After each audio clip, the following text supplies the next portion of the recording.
Munarman adalah seorang pengacara yang sempat mau dipecat oleh Dewan Pengurus Yayasan Lembaga Bantuan Hukum Indonesia atau YLBHI. Alasan pemecatan Munarman waktu itu adalah karena dia menolak Pancasila, Undang-Undang Dasar 45 dan NKRI sebagai negara demokrasi. Dia juga diduga kuat terlibat dalam organisasi Hizbut Tahrir Indonesia atau HTI yang sudah dibubarkan oleh pemerintah. Pembelaan Munarman waktu itu, dia tidak terlibat di HTI, hanya berkawan saja dengan mereka. Munarman juga pernah dilaporkan ke Polda Bali tahun 2017 lalu oleh masyarakat lintas agama di Bali karena menghina para pecalang. Tetapi laporan itu sampai sekarang belum ditindaklanjuti.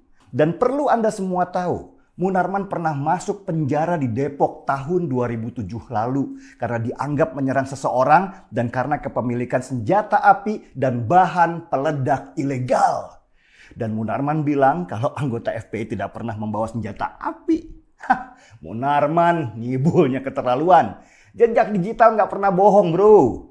Dan tahun 2015 beredar foto dan video Munarman di media sosial ketika dia berbaiat kepada ISIS, organisasi kejam yang tujuannya untuk mendirikan negara agama di seluruh dunia. Begitu banyaknya dosa-dosa Munarman yang mengerucut pada satu benang merah bahwa Munarman sejatinya adalah orang yang punya ideologi militan untuk mendirikan negara agama di atas negara Republik Indonesia. Ini seharusnya sudah lama menjadi bahan dari kepolisian untuk menangkap Munarman sebagai salah satu dalang permasalahan intoleransi dan radikalisme di negeri ini.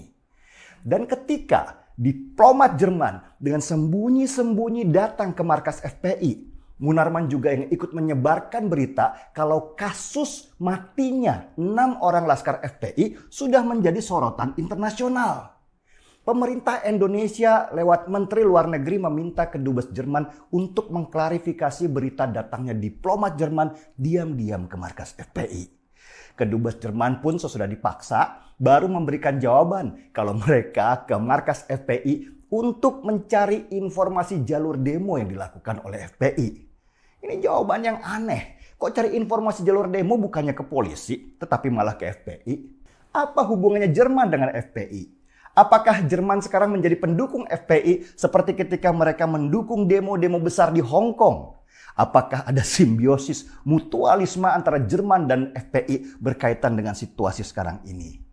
Inilah yang harus diselidiki oleh Menteri Luar Negeri. Jangan sampai ada negara luar yang mencampuri masalah internal di negara kita. Apalagi jika berkaitan dengan organisasi keras semacam FPI. Karena nanti akan dipelintir oleh FPI sebagai dukungan Jerman terhadap mereka.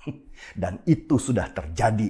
FPI terus-menerus membangun persepsi kalau mereka didukung oleh negara seperti Jerman. Sementara ini, gaung di media sosial supaya Munarman ditangkap karena menyebarkan berita bohong tentang kesaksian matinya 6 orang laskar FPI semakin kencang. Orang sudah banyak yang muak dengan segala kebohongan dan kekerasan yang dilakukan Munarman dengan begitu bebas.